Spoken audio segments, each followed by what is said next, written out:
Welcome to the Deep Dive.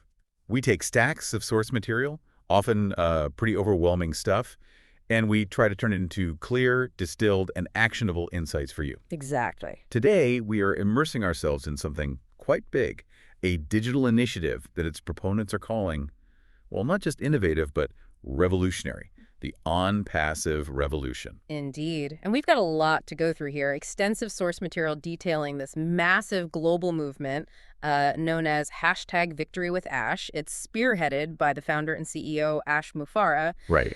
And these documents, they paint an extraordinarily ambitious picture, a picture of digital transformation, really positioning this whole movement as a kind of direct counter-narrative to the current state of the global tech industry. That's a good way to put it, a counter-narrative. So our mission today is pretty straightforward. We need to filter out the noise, cut through the hype maybe, and extract the core trends that Mufareh is apparently setting. We're focusing on how AI, education, and this idea of ethical technology are claimed to be, and this is their phrase, rewriting the future of the digital age. Yeah, and the sources frame it as moving far beyond innovation. That's key. It's towards inclusion, total automation, and prosperity for all, or what do they claim? It's meant to be a shortcut, really, for you listening, to understand the philosophical and technical claims behind this specific digital revolution. And what's really revealing about the sources, I think, is the language they use. They call this the very heartbeat of a new digital revolution. Strong arts. Very strong. This isn't just presented as, a new software platform or another business strategy. It's positioned as a complete transformation of people, systems, and mindsets. Okay. Arguing, essentially, that the existing digital landscape is fundamentally broken, just ready for a complete overhaul centered on ethical tech and this deep automation. Okay, so let's start with the man at the center of this movement then. The source material frames Ash Mufareh as the visionary leader, founder, CEO of on-passive technologies. Right. And the movement itself, #VictoryWithAsh, it's described almost poetically where technology meets humanity, where dreams are empowered by artificial intelligence and compassion. That framing, it immediately elevates the whole discussion. It's not just a commercial thing. It becomes philosophical right away. Yeah. Mufareh's overarching goal, according to these sources, it's explicit transformation.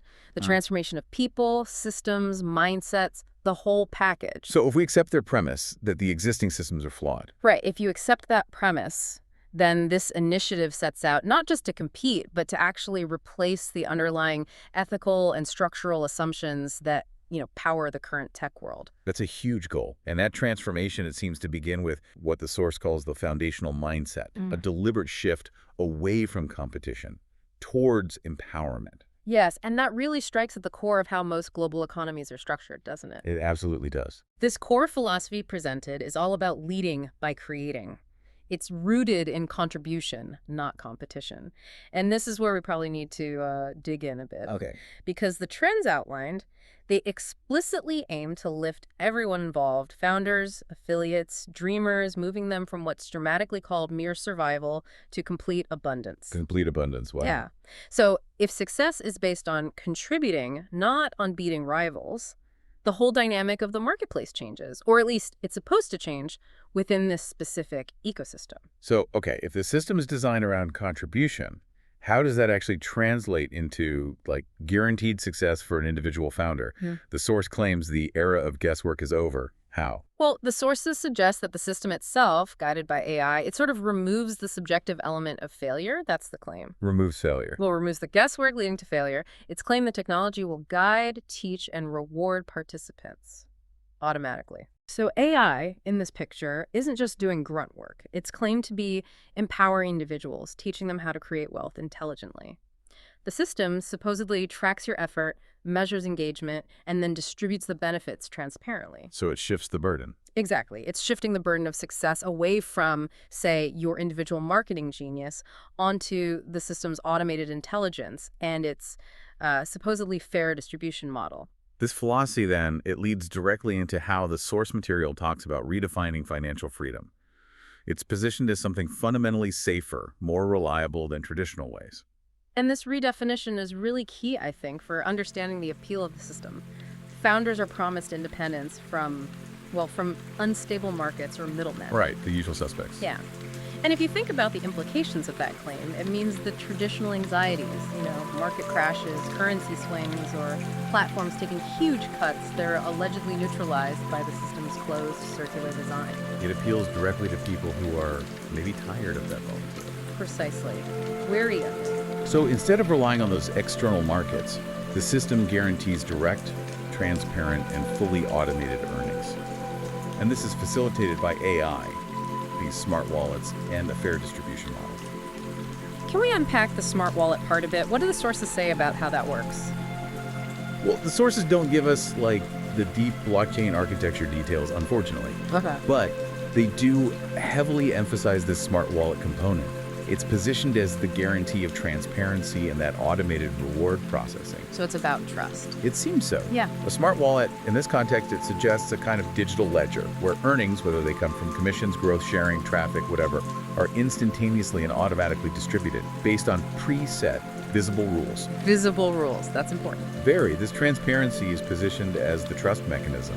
It replaces the need for, traditional financial regulators or banks within their ecosystem. And that continuous flow of automated earnings, that ties back neatly into this concept they push, a sustainable circular economy. Exactly right. The source material explicitly positions this as a sustainable circular economy, where success flows in cycles. How does that cycle work, according to them? The theory is, as the global platform grows and generates revenue, maybe through its tools, or just more founders joining a significant chunk of that revenue, gets automatically fed back into the system to reward the existing founders and incentivize more growth, creating this kind of self-sustaining loop. It's designed for continuous collective flow and supposedly prevents wealth just pooling at the very top. Interesting. This continuous circulation is presented as the foundation for that complete abundance they talk about. All right, so if the mindset is contribution and the financial structure is meant to be circular, let's drill down into the tech itself. How does the technical architecture actually deliver on this promise of total automation and simplicity? Because that sounds complex. It does, but the sources detail a technical vision that's centered on a vast digital ecosystem. It's designed to seamlessly connect people, ideas, opportunities. The whole environment is intended to represent total simplicity and powerful automation. Cutting through the chaos. Yeah, eliminating the chaos that, let's face it, characterizes navigating maybe 10 different platforms just to get your work done online today. And this is where the specific appeal for the everyday user probably lies, right? The vision is built around a single, unified point of entry. That's the hook. Imagine logging into one single on-passive dashboard, and you get access to everything. Communication, marketing, finance, learning, entertainment. Everything. And the claim is that this intelligent system is working for you, the user, not just, hosting your data. It's actively working on your behalf. That centralization, that single dashboard, that seems like a pretty significant architectural trend Mufara is setting here, based on these sources. I'd agree. It's positioned as the answer to digital fragmentation by integrating all the necessary functions from, high-level business management right down to personal chats into one AI-managed system. The complexity disappears. That's the claim. Complexity is eliminated. The user is relieved of that mental bandwidth drain, managing multiple subscriptions, logins, trying to make tools talk to each other. Yeah, the compatibility issues. Right, allowing them theoretically to focus purely on results and application. Okay, this leads us then to a really critical philosophical component they weave into the technology. Ethical technology. They even call it technology with a soul. That's a powerful counterpoint to the usual narrative around digital exploitation. It absolutely is, and it seems like a very deliberate moral position taken within the source material. The claim is that on-passive brings purity and purpose back into the system. In a digital world that, often feels dominated by manipulation and greed. Exactly. So when we analyze this ethical trend, it suggests a fundamental design choice. The technology, by default, is engineered to prevent exploitation and prioritize user benefit over, say, data extraction. So it's baked in. That's the idea. This is presented as a core trend set by Mufara. Technology must serve humanity. So the design principle implies that every product is consciously engineered to serve humanity, empowering people, communities, without the usual stuff, like exploiting private data or eroding privacy, the things that fund many tech giants. Precisely. The sources really emphasize that this AI revolution respects people's privacy, rewards loyalty, and ensures fairness in every interaction. The wisdom is claimed to be intrinsically fair. How so? Well, fairness and loyalty aren't just like external policies tacked on. They're claimed to be systemic parameters programmed right into the distribution and interaction model. For instance, the AI is supposedly designed to ensure equitable distribution of opportunities and rewards, recognizing active contribution over just sheer market size or, predatory tactics. To make this system more tangible, less abstract, the sources list specific tools, OES, on-passive ecosystem tools that facilitate all this. We should probably detail how these fit together under that umbrella of automated prosperity. We can definitely map the functions. So OConnect is positioned as the big communication suite. Think high-def video conferencing, secure connectivity, all built inside the system. Okay, communication. Got it. Then Odesk seems to handle the essential management and workflow functions, designed to run your internal operations seamlessly, sort of the control center. Yeah, you've got the community side, right? Like OPeer. Exactly. OPeer facilitates the social and community interactions. It's essentially the internal networking platform for founders across the globe, connecting everyone. And the money part, O-Wallet. Crucial. O-Wallet covers all financial transactions, those smart wallet features we discussed, and the secure earnings distribution that feeds that whole circular economy concept. Right. There were a couple more. O-Verify. Yeah, O-Verify points to the emphasis on secure verification and authentication. Makes sense in a unified system, ensuring trust and integrity across all the transactions and interactions. And OShop, e-commerce. OShop provides the e-commerce backbone. The sources detail this as the place where founders can earn commissions and participate directly in the system's commercial activities. Buying, selling, earning. But the sources stress, don't they, that the real power isn't just having these tools individually. No, not at all. It's the smart integrations between them. That's the key design insight, according to the material. Seamless integration means less friction. Exactly. The ability for, say, O-Wallet to instantly process commissions you earn through OShop activities. Let's see. Or for OConnect to launch directly from an Odesk project discussion. It reinforces that concept of a single, unified, automated flow.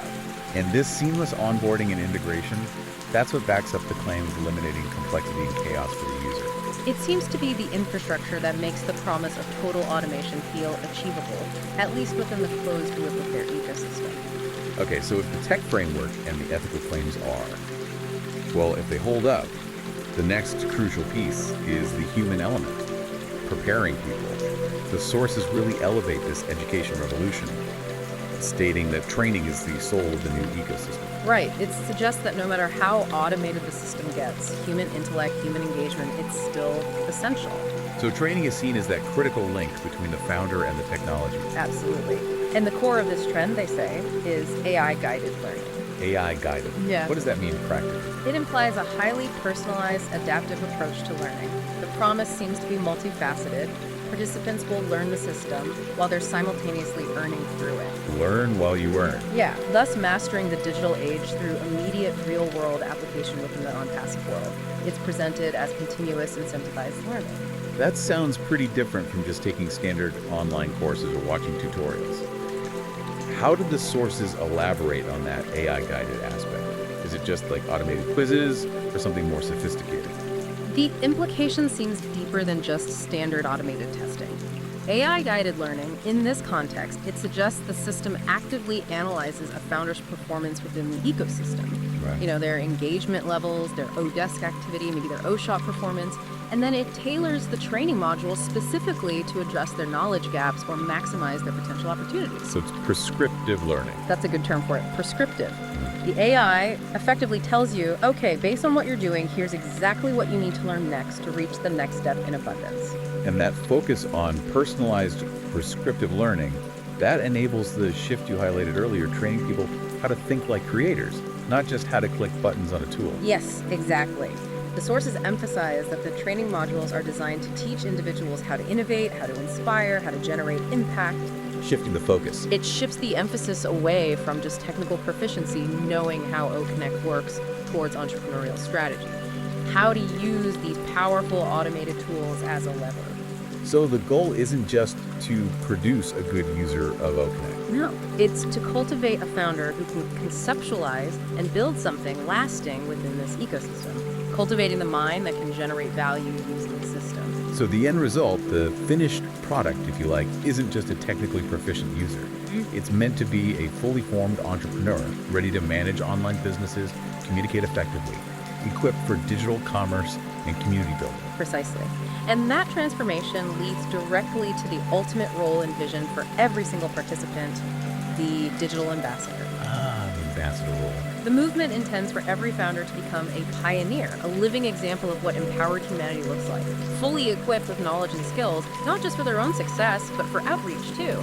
So they're being prepared to be more than just successful users or earners. They're being set up to become coaches, mentors, change makers in their own communities. That's the vision presented, and the sources position this outcome as a really profound shift. They call it a social, emotional, and financial rebirth. Rebirth. Strong term again. It is, and if you look at the strategic goal here, it seems twofold. First, make sure the founders can succeed and keep that circular economy going. Right. Second, and maybe even more importantly long term, by creating these digital ambassadors, it builds a powerful and knowledgeable human infrastructure. These ambassadors become the trustworthy face of this revolution, capable of sharing the opportunity, mentoring new members, Ensuring the movement spreads organically. guaranteeing its decentralized propagation. Yeah. And supporting all this continuous human development is the trend they call limitless innovation. The system isn't static. It's constantly growing, improving its support structures. Yeah, the sources mention continuous updates for those smart integrations we talked about, ensuring instant support mechanisms are in place, improving global access. This relentless pursuit of innovation sounds vital to maintaining the system's viability. Especially if it aims to replace traditional models. Exactly. They have to stay ahead of the curve, or at least claim to. But the guiding principle behind this constant innovation is stated as being deeply inclusive. No founder left behind. That's a very strong promise to make, especially in the often cutthroat tech world. It implies a real structural commitment.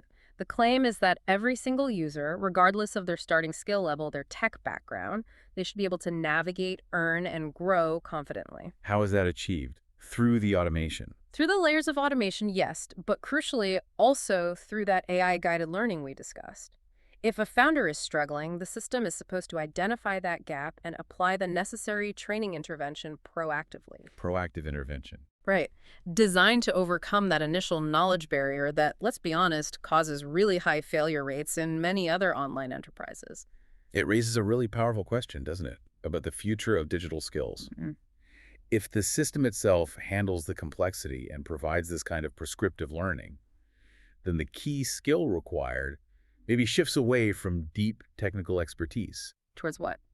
towards simply the willingness to engage, to trust the automated guidance the ecosystem provides. That does seem to be the core thesis presented in the sources. A world where the primary barrier to entry, technical skill, is eliminated by the technology itself, making human willingness to collaborate the defining factor for success. Okay, let's broaden the lens now to the global scope.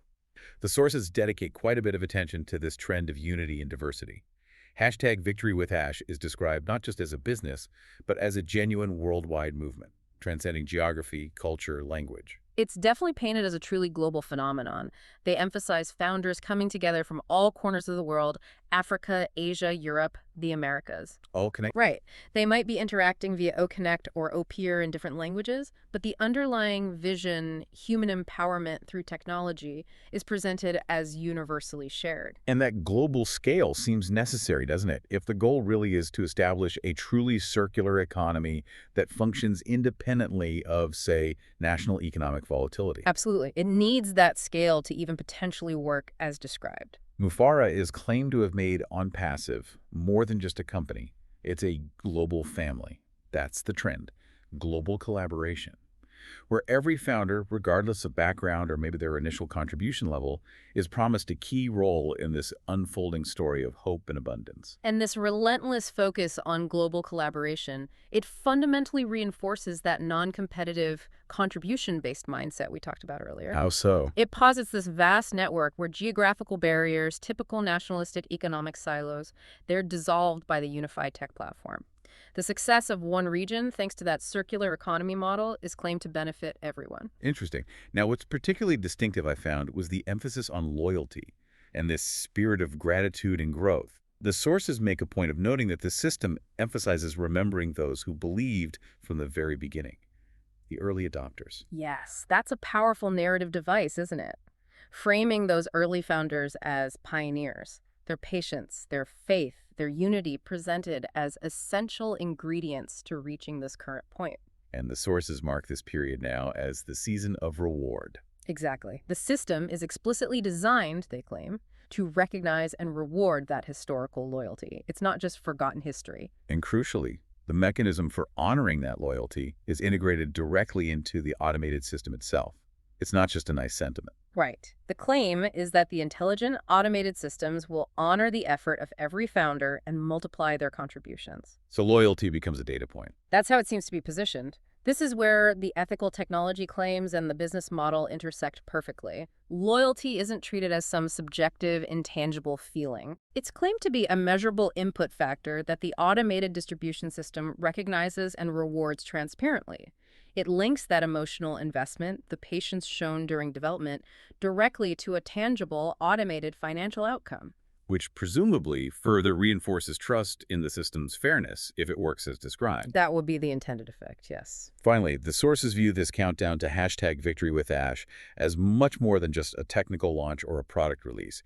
It's described in really sweeping terms: spiritual, emotional, and transformational.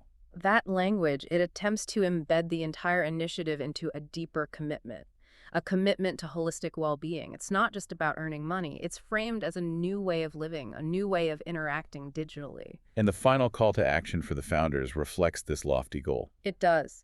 Embrace the new chapter, trust the vision, engage deeply in the training, share the referral links, and prepare to lead the world into what they call a smarter, fairer, and more compassionate digital age. So the ultimate claim is really about legacy, that Mufara's trends, these trends we've discussed, will shape generations to come. Trends built on hope, honesty, and harmony between man and machine. A foundational impact on societal structures globally. That's the scope of the claim. It's a huge vision. It is. The ultimate assertion of this source material is really a vision of collective ascension. There's this collective mantra shared throughout the documentation: together we rise, together we build, together we win, which perfectly encapsulates the unified, collaborative, and transformative aspirations of this entire movement. #tag outro. Wow. Okay, that was truly an in-depth exploration of the source material surrounding the #VictoryWithAsh movement and this on-passive ecosystem. We covered some significant ground today. We really did. And if we try to distill that mountain of claims and information down, I think 3 core trends really emerge that define this revolution, at least as presented. Okay, what are they? First, that foundational shift. Moving away from traditional business ideas of competition, mere survival, towards a philosophy rooted in contribution and abundance, powered by that unified visionary mindset. Right, the contribution over competition piece. Second, the implementation of ethical technology. Technology supposedly powered by AI, which claims to operate with purity, respecting user privacy, rewarding loyalty, ensuring the tech has this built-in commitment to fairness. Technology with a soul. Got it. Ethical tech. And third, that intense focus on the education revolution. And remembering, this isn't just about software training, it's about training founders to be digital ambassadors, creators, ready for what the sources describe as a complete social, emotional, and financial rebirth. Okay. Contribution, ethical tech, and the education revolution.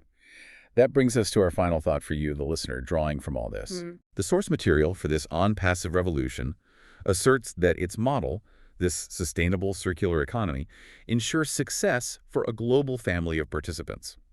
Success multiplied through automated systems and contribution, specifically not through scarcity. Right. So the question is such a model of truly limitless innovation, one that guarantees collective abundance, or actually to achieve the global scale described in these sources? What profound and frankly challenging implications would that pose for our traditional global business structures? Structures that are, let's face it, inherently built upon foundational concepts of scarcity, competition, and the necessity of middlemen. It really challenges the very logic, doesn't it? The core architecture of the current economic world order. It does. A fundamental question about economic gravity itself, maybe. Well put. We certainly hope this deep dive gave you the comprehensive, unbiased shortcut you needed to understand the claimed scope and the revolutionary philosophy behind the unpassive movement as presented in the material we reviewed. Thank you for joining us on the deep dive. We'll see you next time.